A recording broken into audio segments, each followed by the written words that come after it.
with a divorce, you controlled your life forever. You can't control that. Like I could have. But you can't. No, I could have. It's two people that involved in the divorce, bro. Yeah, but no, I never talked about this, and I'm glad you guys are asking because I don't mind talking about this. But I was bad. She was awesome. She really was. It was all me. I was just look. We don't need to talk about what I was doing, but I wasn't protecting her and protecting those vows. So sometimes when you live that double life, you get caught up in. So I'm not gonna say it was her. It was all me because she was. Look, she did exactly what she's supposed to do. Gave me beautiful kids, take care of the house, take care of corporate stuff. It was just all me. Sometimes when you make a lot of mistakes like that, you can't really come back.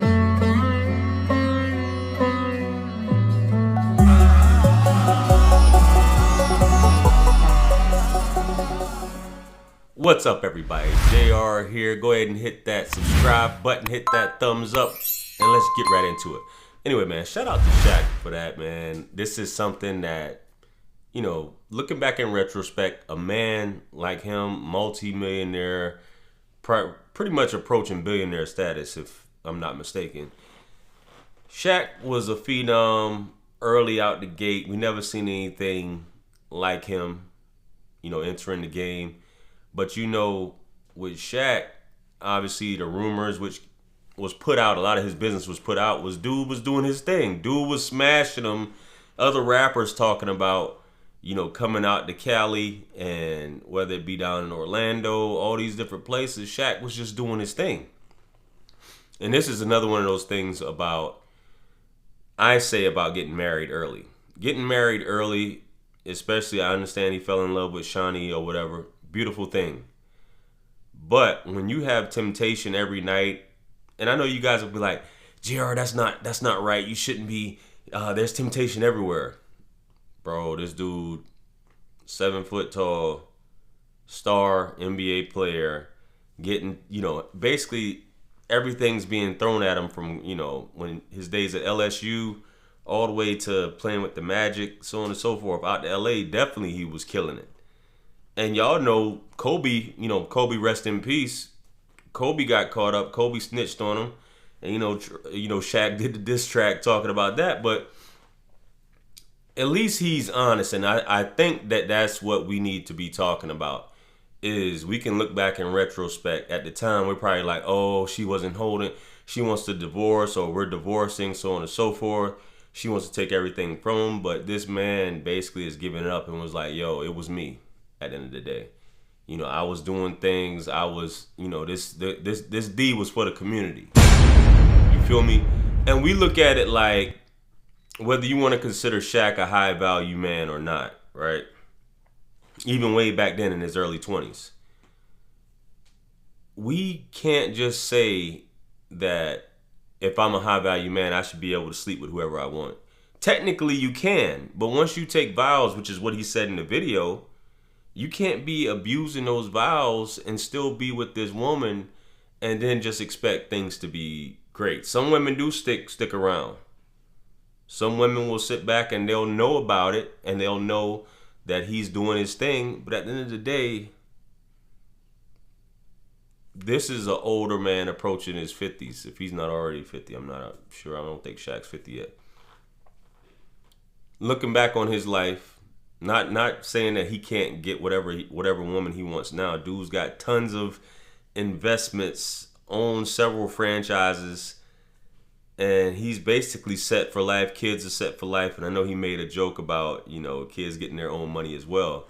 I guess like a few months back, if I'm not mistaken.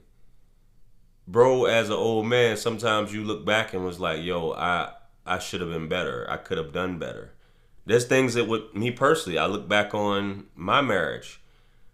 I didn't have a blueprint. I'm not blaming. I can only blame myself, but I wasn't the best husband. I did some messed up things. I could have done things differently. I could have upheld my vows a little bit more. And it's not just, we're not talking about infidelity, guys. We're just talking about just in general.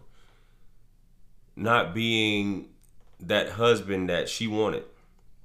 And that I should have been. And I'm pretty sure Shaq is kind of like getting at the same thing. Woman held him down, gave him beautiful kids, like he said. Took care of the household, took care of corporate stuff, his image. could have blasted him but chose not to. And I'm pretty sure like a lot of guys look back on life and you never know what may happen. They might end up getting back together one day.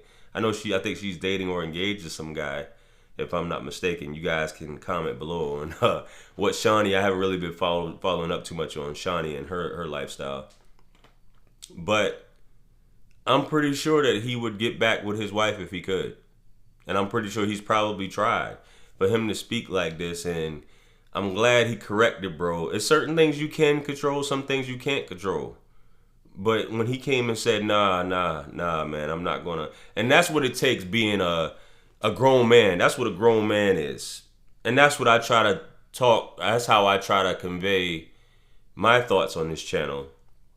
Because I get accused of, JR, you're always trying to be centered. You're always trying to be in the middle of the road. You're always trying to ride the fence. No, I'm just being me. What's right is right and what's wrong is wrong.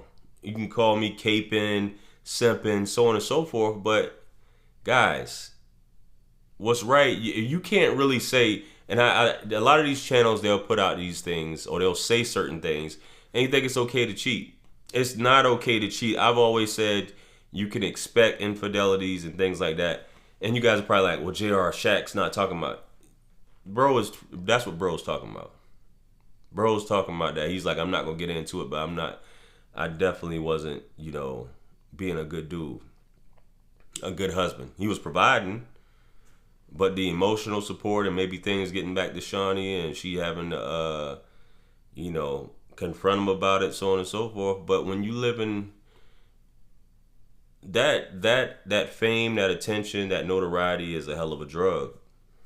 Not saying you have to get into it, but you just have to have more discipline. And I think really for men and women, that marriage early can like really, mess things up and have you jaded towards marriage for the rest of your life. Could be. I'm not saying everybody ends up that way, but it's just something to think about, guys. Just because you have the means, if you want to be a bachelor, be a bachelor. If you want to deal with those multiple women, then do that. But don't just tell a woman that, hey, I want to be in a relationship. I want this to be monogamous. You're the one and only, or I want you to be my wife, have my kids. But I want to slay these chicks on the side. Or not be honest about it. Or you be honest about it. You hurt this woman's feelings, break her heart, so on and so forth. And then when you look back in a quiet moment, when you got everything, you got all these accomplishments, and you can sit back and reflect, man.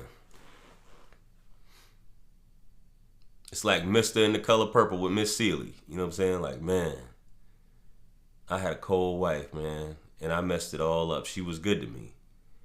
You know what I'm saying? Sometimes it's too late. Sometimes it's not too late. Guys, for those of you watching right now, it may not be too late. Send that text message, you know what I'm saying? There may be something there. There may not be anything there. But if there's nothing there, hey, as long as you made your amends or try to make whatever amends, it is what it is. But young guys, and I had a guy, I remember when I was in Korea, I had a staff sergeant tell me at the time, he was like, do this. You get married early, do this, because I messed up when I was younger. And older guys will tell you that, man. If that's really what you want to do, and I'm talking to you younger guys that's watching right now, if that's really what you want to do, and even the ladies watching, if that's really what you want to do, then make it about that. Uphold those vows, read those vows, understand what you're doing. Maybe at a young age, you may not get it. But be like, if this is who you want to be with, and she wants to be with you, keep it funky. You know what I'm saying? Keep it funky. And, ride it out for as long as you can ride it out for. And when it's time to separate, then you go your own separate ways. But at least say, I did my best. I tried. I gave it my all. It didn't work. It didn't work. At least I can walk away from this with a light heart, knowing that I didn't transgress any boundaries in terms of that. I treated you, I loved you, I respect you, things like that. In my estimation. You know what I mean? Anyway, let me know what you guys think about this. Like, share, comment, and subscribe. Hit me up on Calendar and treat a book that one-on-one. Y'all know what to do. Ladies, fellas, I got you.